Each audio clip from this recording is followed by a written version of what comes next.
And good evening, Pittsburgh Steelers fans. Welcome to another episode of Steelers Friday Night Six Pack. I'm your host, as always, Tony Defio, and I thank you for joining me on this lovely and quite pleasant Friday evening. Wow, what a week we've had in Pittsburgh in terms of heat and rain, but tonight it feels like early fall. So I am hopeful that you are also experiencing some pleasant weather right now, wherever you are and whatever day it is. But I hope you're having a great 4th of July weekend. And before I get started, I want, as always, to please ask you to like and subscribe to our YouTube channel. If you subscribe to our YouTube channel, you're going to be privy to so much content as far as our live shows. We have this show.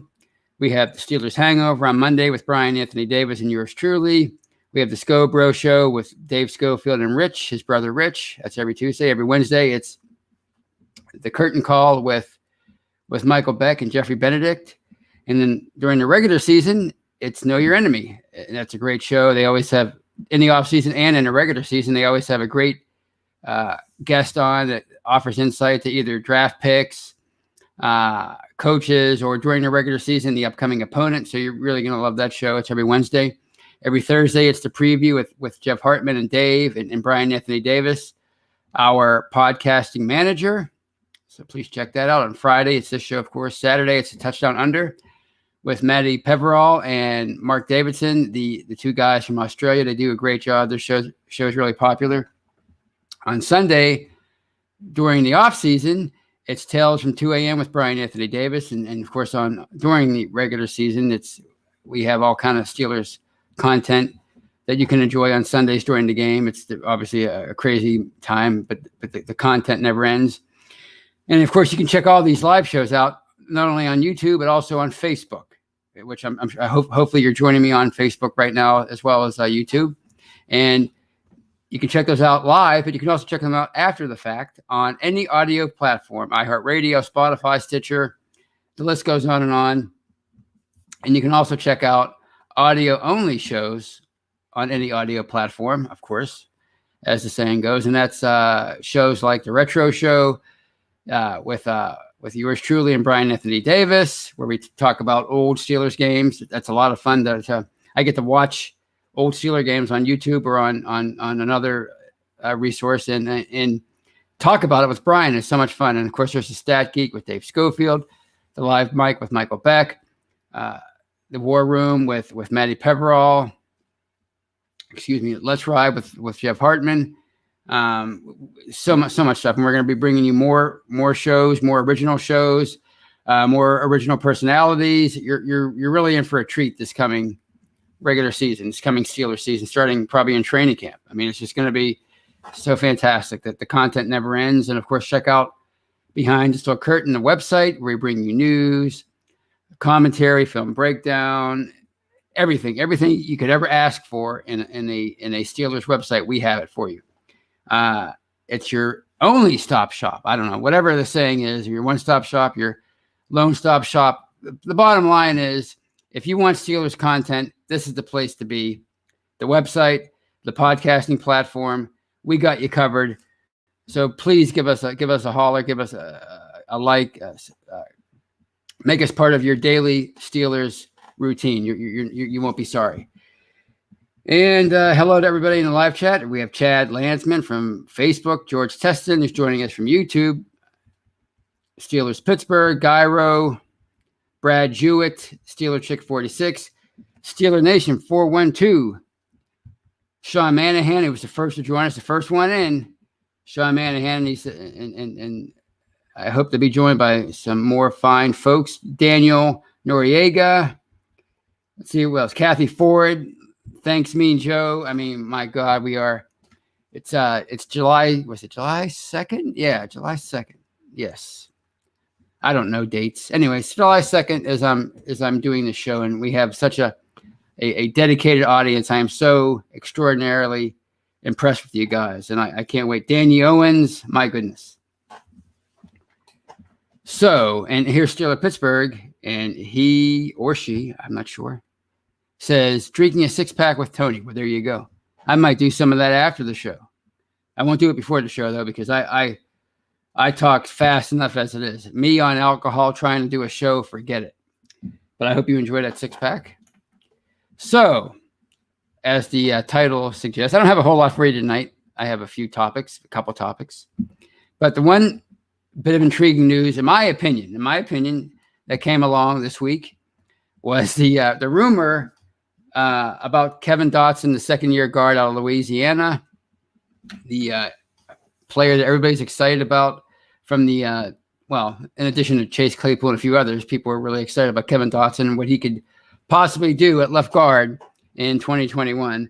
But a rumor surfaced about his conditioning during the offseason and the fact that perhaps he hasn't been taking his opportunity seriously. You know, he has a great opportunity. I mean, the second Matt Filer left as a free agent in March, Kevin Dotson was, not even penciled in. I think he was penned in as the new starting left guard for 2021.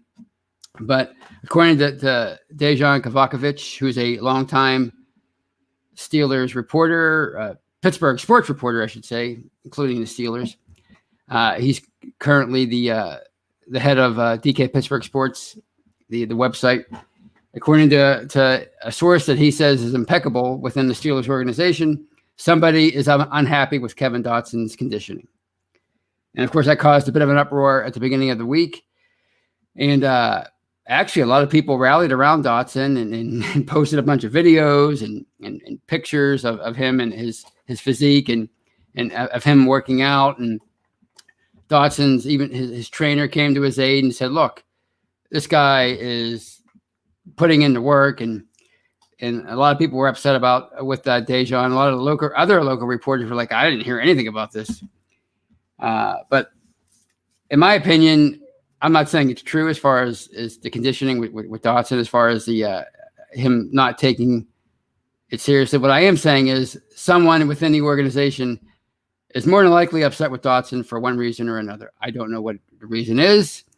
It could be any number of reasons, but I don't think somebody like Dejan, who has a website and who is a longtime reporter and who relies on the Steelers for a lot of his content and who has to have a great working relationship with them as far as access, why he wouldn't say this if it wasn't said to him. And he wouldn't just make it up. I think a lot of people were asserting that he just made this up for clicks, quote unquote, for traffic, for clickbait, but that doesn't make any sense. That would be foolish. That would be stupid for him to do that. For one thing, he has Ramon Foster as one of his employees. Now, who has higher integrity than Ramon Foster, in my opinion, as far as recent Steelers players? Very few. So, Ramon, the big ragu, he wouldn't be a party to his new boss making up stories about his old team. He would not stand for that.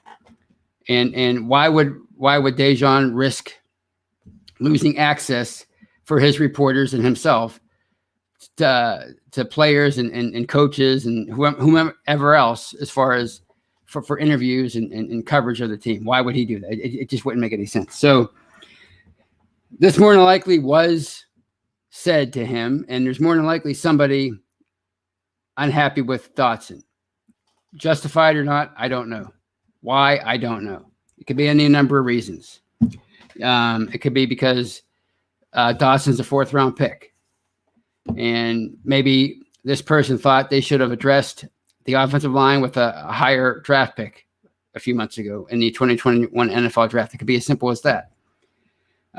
Maybe this person doesn't think that Dotson's ready, and they wanted somebody with a higher pedigree in there. Maybe they thought they should have signed a veteran to be the starting left guard for 2021. According to Dejan and his source, the reason why they initially brought Trey Turner in, who eventually took the place of David DeCastro, and he's slated to take the place of David DeCastro at right guard after the release of DeCastro last week. The reason why Turner was originally brought in for a visit during minicamp was because they were unhappy with Dotson, and they were looking at him as a possible starter at left guard for 2021. So it could be as simple as that. I remember Keith Willis once said, I remember reading an interview from him in 2003 with the Post-Gazette. And Keith Willis was an undrafted free agent out of Northeastern back in 1982. And he went on and have a great career in Pittsburgh. He had 59 sacks, one of the more underrated and unheralded defensive linemen in team history. But according to him, according to in the eyes of some people within the organization or even the NFL, he was always an undrafted free agent, and they could always do better. That was always and I think a lot of people have that perception of, not that Dotson's necessarily a lower round pick, he's a mid-round pick, but he's not. I don't think he's fourth round picks are held in the same esteem as the first round pick. I think there's always a little bit of doubt when it comes to anything from mid-round pick all the way down to undrafted free agent. So it could be as simple as that. It could be as something along the lines of they just don't like him. This person just maybe doesn't like his attitude or social media awareness, or maybe he's just not in. He might be in the best shape of his career, or his football career anyway, but it's not good. It's just simply not good enough. There could be any number of reasons. So I think the bigger question, or the better question, is not how could Dejan Kovacevic, how could he put this rumor out there? How could he report on this? The question is, why does somebody within the Steelers organization, why are they seemingly unsatisfied or unhappy with a promising young football player, a guy that is being counted on heavily in 2021? Why is this a thing? Because I think it is a thing as far as somebody being unhappy with him. That's, to me, that's the real story. Not that how dare DK put this out there. It's his job. I would do the same thing. If I was in his position and I had the source within the organization that told me this, and it was a reliable source, and this source had been accurate in the past, of course I would put it out there. That's your job as a journalist to do that. It's not his job to appease the Steelers as far as not stirring things up. It's his job to report on things that come his way, if he thinks that they're credible. So to me, that's the bigger question. Why is somebody within the organization most likely unhappy with Kevin Dotson? What is the reason? Is it justified? Is it not? I tend to believe that it's not justified based on what we know of Dotson and his character and those pictures that people were posting. His physique, he looks fantastic. He's always been an intense individual. He was a decorated player for Louisiana, highly thought of. I highly doubt he would come in here and just not take this great opportunity seriously in his second year. This is a chance to be a starter, to ultimately do wonders for his financial future and making a lot of money after he becomes a free agent in a few years. So I highly doubt he would be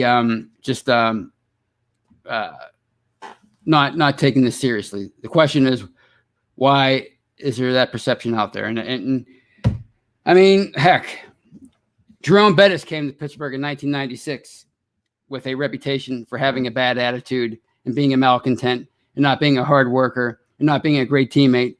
And that couldn't be further from the truth. Marcus Allen, remember Marcus Allen, the one of the greatest Raiders of all time, MVP of the Super Bowl, whatever was it, Super Bowl 18. Was that the Super Bowl? Yeah. Or maybe whatever Super Bowl that was. 17. I'm sorry, 17. That great, magnificent cutback run, reversed field, fantastic.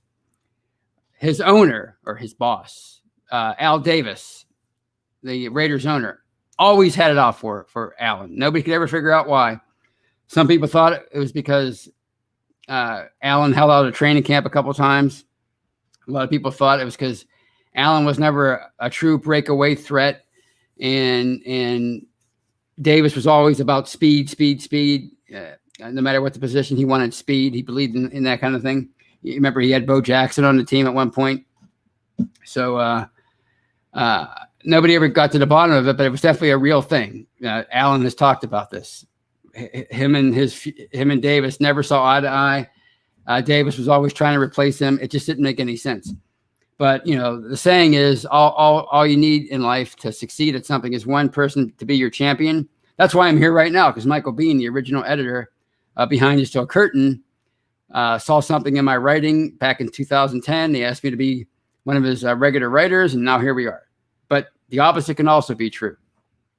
Sometimes all it takes is one person to not like you for whatever reason, justified or not, and it could lead to these kind of rumors and maybe even a visit by a Trey Turner as far as somebody trying to replace you. So I just want to go on record as saying I am very optimistic about Kevin Dotson. I'm very excited about him, and I can't wait to see what he can contribute to that offensive line in 2021. But to reiterate, I have no doubt that this source of Dejan's told him this, and that this is a real thing. And the question is why. And it'll be interesting to see how this unfolds throughout training camp, the preseason, into the regular season. So that's all I wanted to say about that. Let's see what we have on the in the live chat as far as comments on this. And Kathy Ford says that Dotson looked pretty good in the pictures that he posted. Yeah, I mean that's true. That's what gives me hope that Dotson is in great shape. But that's really not the issue. The issue isn't whether or not Dotson's in great shape. Like Dave Schofield says, as far as this one term that I always struggle with, mutually exclusive, right? I always get that mixed up, but I think I have it nailed now. And Kevin Dotson can be in great shape, but also have somebody within the organization unsatisfied with him. The two aren't mutually exclusive, right? It's just how it is. Sometimes people just have it out for you for whatever reason they don't like. Maybe they don't like the kind of player you are as far as technique or size or whatever, personality. We'll never know. But I have no doubt that this is actually a true thing. So, and then here's Michael McHenry who says, "Don't clickbait me with that first sentence." Well, it's not clickbait. I actually talked about it. So is that clickbait? Me talking about what I said I was going to talk about? I don't know.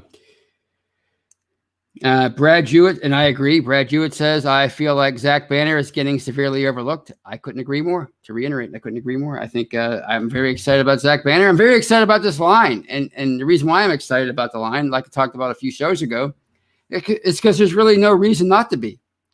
You have Shooks, who people have always said, and I've repeated myself a million times, people have always said could be a better left tackle than a right tackle. That's where he's going to be moving over in 2021. Obviously, you have Dotson at left guard. Center's wide open. Hopefully, it'll be Kendrick Green. And of course, you have Trey Turner, who's a decent veteran. He's had some struggles recently, but he's a decent veteran. He's probably going to be an upgrade over DeCastro at right guard, simply because DeCastro just was not healthy last year. And then you have Banner at right tackle, who won the job last year in training camp before his season was cut short before the end of the first game with an ACL tear. So you have a completely new offensive line. A lot of these guys are aggressive. I don't know about Shooks so much, but we know Dotson's aggressive. We know Green is aggressive. We know Banner's aggressive, right? Turner, I'm not that sure about, but he's a 5-time Pro Bowl guard. So, Adrian Clem's preaching a more aggressive attitude, a more aggressive demeanor. They're going to be focusing on the run more this year, presumably. So I think there's really, again, to repeat something I said in the past, there's really no reason, there's no point in pointing out the line's performance last year as a barometer to how things are going to go this year, because we just don't know how this line's going to do, because it's a completely different unit, more or less. So. And Thanks Mean Joe says Dotson is a natural brawler. He didn't get to that level by being a softie. Exactly. Like I said, the Steelers, well, like I said in the past, the Steelers have been concentrating heavily on high character guys in the past 4 or 5 drafts. I think we've seen that. The biggest misstep of a lot of these guys recently is just the fact that maybe they're too people don't think they're mature enough. You know, they're on social media too much. They're on TikTok too much, which is social media, but it's a new kind of social media, I guess. And by the way, and it's something I forgot to mention when I was talking about the Dotson thing. I think a lot of the stuff with DK, with Dejan, and people going after him for reporting this thing that a source said, it's because everybody loves Dotson, and rightfully so, and everybody is excited about him. But I guarantee you, almost guarantee you, I can't guarantee anything, but I almost guarantee you that if Dejan said the exact same thing, said the exact same source, claimed that they were unhappy with Juju's brand furthering or Chase Claypool's social media activity, people are like, yeah, thanks for letting us know. Thanks for putting that out there, DK. Thanks for doing your job as a journalist. Thanks for reporting the facts. We needed to hear that because people were upset about brand furthering. If the same source would have said that somebody within the organization thought that Mike Tomlin should be on the hot seat and they were unhappy with his performance, the results the last few years, a lot of the same people be like, yes, thank you, Dejan, for reporting the facts, for bringing us the scoop. So I think a lot of it is the fact that people love Dotson. So that's why they're going after Dejan. But again, to repeat, I have no doubt that this source said what he said, and somebody within the organization is unhappy with Dotson. So on that note, at the 21:42 mark, I will close out the first half of the show. I think I rambled on long enough about that topic. And when I come back, I'll touch on some more things, and I will also take your comments and more of your comments and questions. If you're watching live on YouTube or Facebook, I am not going anywhere, so please stay with me. If you were listening on an audio platform, I thank you for downloading part 1, but please come back and download part 2 of this episode of Steelers Friday Night Six Pack, and I will be right back.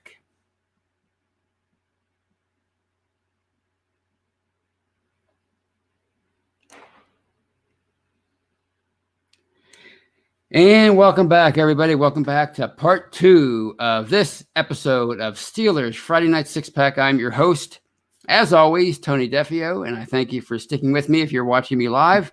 And I thank you for downloading part 2 if you did that on any audio platform, I might add. So I thank you for being with me tonight. And this one is from Steelers Fan 36, and they ask, Tony, what rookie from last season will have a sophomore slump? I'm betting on Dotson. I don't know why. I mean, I think based on everything other than that rumor, based on everything we saw last year, I think he's ready to take a huge leap.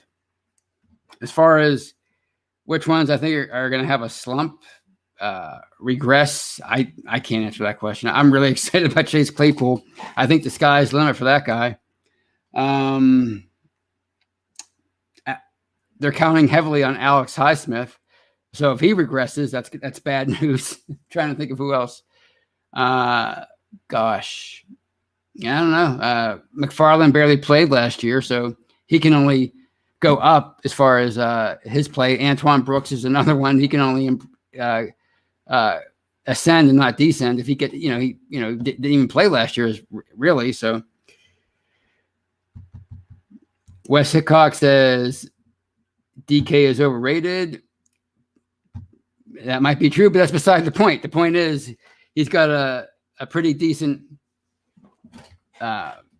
source within the organization who's probably been pretty reliable in the past. And usually with this kind of stuff, where there's smoke, there's fire. It's a cliche, but it's true. I remember a number of years ago, I think it was 2016, that offseason, that summer, Mark Madden, the very controversial local sports talk show host who, again, he's polarizing. He said before anyone else, as far as I know anyway, that according to his sources, he has sources within the organization too, who are almost always correct, almost always giving him accurate information.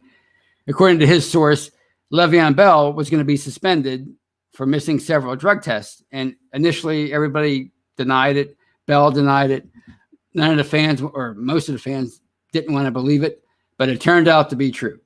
So these guys have they've been around for a long time, and they know how to cultivate sources. They know how to procure some good sources. That's what most good journalists do. So again, nothing against Dotson. I don't think he's in bad shape. I think he's taking it seriously, but it doesn't mean that there's isn't somebody within the organization who thinks that they can do better or that he can do better.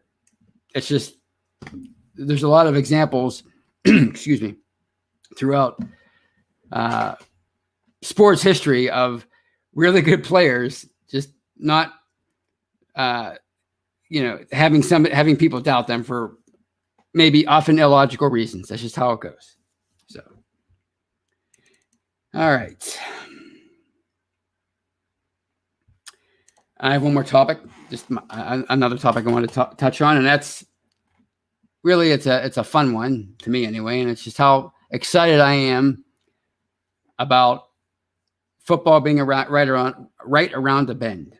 I wrote an article about that on Friday, and I was really pleased with the response. I didn't expect it to be a mega hit like the Dwayne Haskins one was last week, or anything that has like a list, like number. And anytime I say the 7 reasons why blah blah blah happens, I know it's going to be a big one.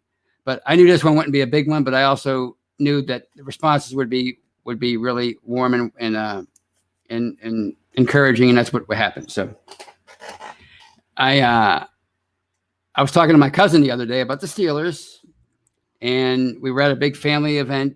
It was a high school graduation, and it hit me in the pit of my stomach like it does every year. Usually it's late June, early July, and that's football season's right around the bend. We were talking about football, and I just got that warm and fuzzy feeling. Just got that excited feeling in my soul because I knew football was right around the bend, and I just couldn't wait. And it happens just about every year. And as I said in the article, I never know what's going to trigger it. It could be talking to family about it. It could be, heck, a number of years ago, I was watching Australian rules football, and it got me excited about the NFL. Sometimes it could be soccer just because it's a big, long green field, or I could be driving past an empty high school football field, and I get excited. I remember the first time I experienced that warm and fuzzy feeling and that excitement about an upcoming season, and that was back in 1984. Yes, I remember the year. I was 12 years old, and I was watching a Pirates and Braves game, believe it or not. I think it was the Pirates and the Braves. It's definitely the Pirates. I'm pretty sure it was the Braves that they were playing. And somebody from one of the teams dove into the stands or whatever, into the dugout to try to catch a foul ball. And whoever was doing the game joked about, well, did he get both feet in bounds? And that just hit me. Football season right around the bend. And to me, it's just, I hate to say it's like a religion to me, but it really is. Football is just like ingrained in me, and sports overall, but definitely football. There's something about football that it's another level for me.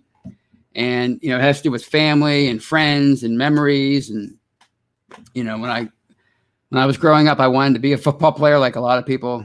Not a groundbreaking thing to admit to for a 49-year-old native Pittsburgher, but it's true. I wanted to be a football player, and I've been in love with the sport ever since the age of 7. NFL films, you name it. It's just everything about the sport I love, and I just can't wait. As I've said in the past, I think football is the NFL and even college. It's the perfect marriage for family and holiday, as far as that kind of thing, blending it all together. I don't care what holiday you celebrate. They're all at the end of the year, right? And that's when the football season's reaching its climax. You got Thanksgiving, and then of course the rest of the holidays, and you have New Year's, and families getting together time and time again, and or you're out celebrating somewhere, and everybody's just gathered around a TV, or they're going to a game, they're tailgating or whatever, what have you, and it's just there's so many memories are created every year, and to me they're enriched because you have the holidays thrown into the mix. I did a retro show with Brian. We taped one for a future airing earlier on Friday, and we talked about the Steelers and all the fans gathering around the TV on Christmas night to see the Vikings help them make the playoffs. And, I remember that to this day. I remember where I was. I was with my grandfather watching Monday Night Football, December 25th, 1989. I wasn't a drink. I was 17, so I wasn't drinking, but I was also like 9 years away from my first alcoholic beverage. But when the Vikings scored late in that contest to make it 29-21, and back then there wasn't a 2-point conversion, so I knew Pittsburgh had clinched a spot in the playoffs. I said to my grandfather, I need a drink. And of course, what I meant at that time was I needed a Pepsi, and that's what I went out into the kitchen and poured myself a glass of Pepsi, and he got a kick out of that. But yeah, I mean, those are the kind of things that just do it for me. It's just those kind of memories. That's why I write the way I do. That's why I cover the team the way I do. That's why I don't mention a lot of, this is what a slip screen is. I mean, if that's your thing, that's fine. I said that before. That's fine. You be you. You do you, like Jason Mraz said. But for me, it's the theater, it's the passion, it's the memories, it's the excitement, So to sum it all up, I'm just super excited that we are 9 weeks away from the start of the regular season. But who cares about that? I mean, we got stuff to tide us over until then. We have the training camp coming up in a few weeks. We have preseason. I never thought I would welcome preseason again, but I can't wait. August 5th. I mean, my goodness, that's going to be like a regular game. It's going to feel so much fun. And people are probably going to be treating it like a regular game on social media, so I can make fun of them. I can't wait. It's so great. So yeah, I'm just so every year I get that. It's like it doesn't last long. It's like a few seconds, but it's like a feeling of euphoria. Like, yes, football is around the corner. And I'm sure if you're a diehard fan of another sport, soccer, hockey, baseball, basketball, golf, maybe that you have that kind of feeling every year when NASCAR, whatever it is, whenever your favorite season is about to start. So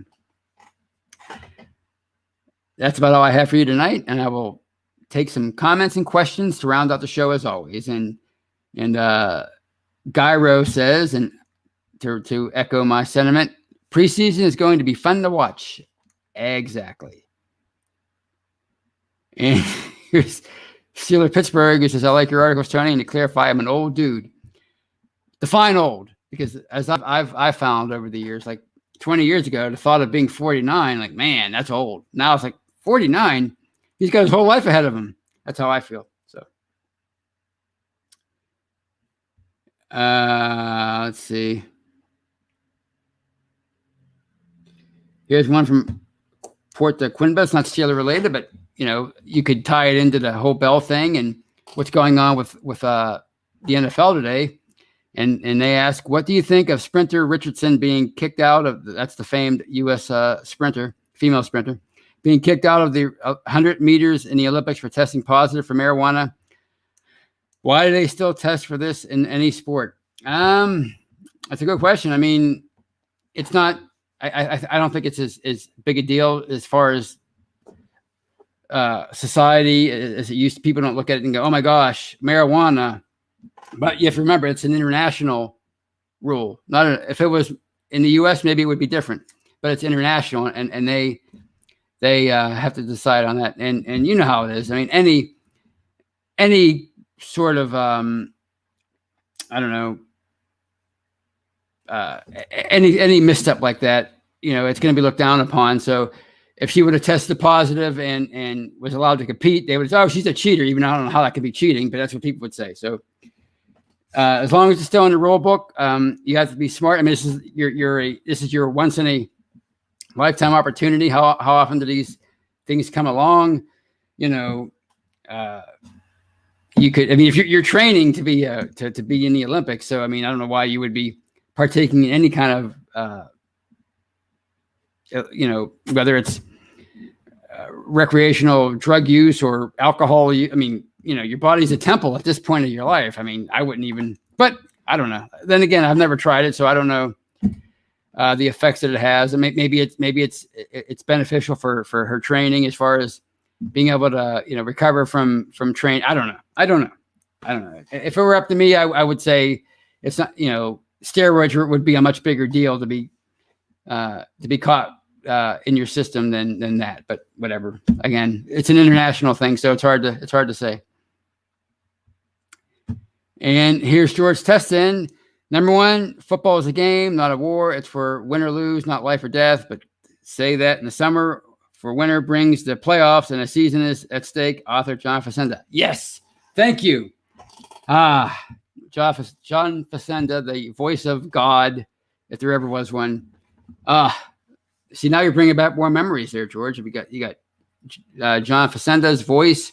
You have Sam Spence and all those other great composers and their music, haunting music in the background. I'm going to go watch some NFL films on YouTube maybe after. Actually, I'm going to go watch Major League, the movie. I found out it's on streaming TV, and I can't wait to watch it, even though I have it on DVD. Go figure.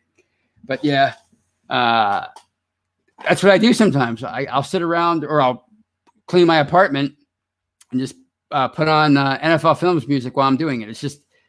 It's so great. It just brings back so many memories from when I was a kid. I mean, there's just, to me, as anybody else, like when you're a kid, everything's so much better. But I think NFL Films was at its peak in the 70s and the 80s. And that's of course, when they played a lot of that great NFL Films, those classic tunes that you hear to this day. Mean Joe Green, thanks, Mean Joe, has a $5 super chat, and I thank you for that. Thank you for the $5. And he says, thanks for always bringing it, Tony. Merry 4th of July, and the first round is on me. Well, I thank you. I thank you for all of you, especially everybody in the live chat for bringing it every week. You guys make me feel so special for checking in with me. But I thank you so much for the $5, Mean Joe. It's very nice of you, and I hope you have a great holiday too. And Michael O'Malley asks, Tony, how excited are you by the youth on the team? I'm very excited. I mean, when you look at it, I think they've done a pretty decent job in drafting over the last few years. Obviously, the receivers speak for themselves. I think we're all excited about Najee Harris. Of course, you have, what's his name? I'm blanking. Fitzpatrick, the safety, who they picked up via trade. He's still pretty young. Of course, Edmonds and Bush, TJ Watt's still young, believe it or not. These guys, the line, it's a young line. You can say, other than Turner, it's a pretty young line. You could say whether they're talented or not. You don't know yet, but they're certainly young, and there's hope. And they have a new coach. So I'm very excited. Yes, they're young at they're old at quarterback, but everywhere else, like Dave Schofield said a few months ago, would you rather have them bring a young quarterback in and have a young and rebuilding team around them, or would you rather have a promising team on paper and then you bring in a good young quarterback and put him in a good position? That's how Ben started back in 2004. It was a veteran team by that point, but it was a really good all-around team, and all it needed was a franchise quarterback. And then once Ben came in, the rest is history. So I'm very excited about the youth. It's again, I think they've done a great job in drafting over the last 4 or 5 years. They really have. Obviously, a lot of that remains to be seen, but those drafts of 2008 and even 2009 weren't that fruitful, and that probably contributed a good deal to their struggles in 2012 and 2013. But I think even once Ben goes, once he finally does retire, the drafts that they've had since 2015, 2016, they're gonna really pay off for them, even when they have to start over a quarterback or start with a different quarterback. So I'm very excited. All right. Let's see what else we have here. I'm gonna scroll up.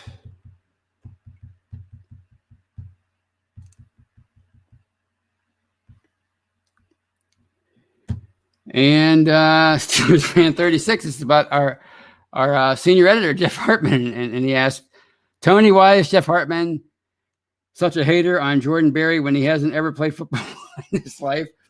Can you tell him he's wow. I shouldn't have put that up there. Man, I'm glad I cut that off at the end. I mean, there's room for improvement with Jordan Berry. I mean, we've seen it in recent training camps where, he may have been in position to lose his job, and yet he stuck around. I mean, last year they cut him and brought in Dustin Colquitt. It didn't work out for Colquitt. He wasn't really good, and they had to bring back Berry. But why are so many people? Why do they hate Ben? Even though the second he goes, they're probably going to be in a bit of trouble as far as trying to rebuild and move forward. I mean, we don't know yet. I just got done saying that they're probably going to have a great young team for a young quarterback to step into. But again, once Ben retires, it might be a couple of lean years that people can't wait for him to retire. Why? It's just being a fan. But I mean, let's not pretend like Jordan Berry is Ray Guy either. I mean, he's had his good days and he's had his bad days, but just because you never played football in your life doesn't mean you can't be critical of somebody. Just because you can't, it's all part of being a fan. And it's not, if Jeff Hartman was critical of the entire team all the time, he probably wouldn't be the editor of one of the most popular Steelers sites around. I mean, being critical doesn't mean that, you're not a fan, and doesn't mean, and just because you never play doesn't mean you're not allowed to criticize. I mean, I don't know why people get upset about that. I think we're all allowed to have our opinions. I think Jordan Berry's average. Jeff thinks he's worse than average, but you can improve at the very least. You can improve upon average. So hopefully, Presley Harvin will accomplish that for them this year.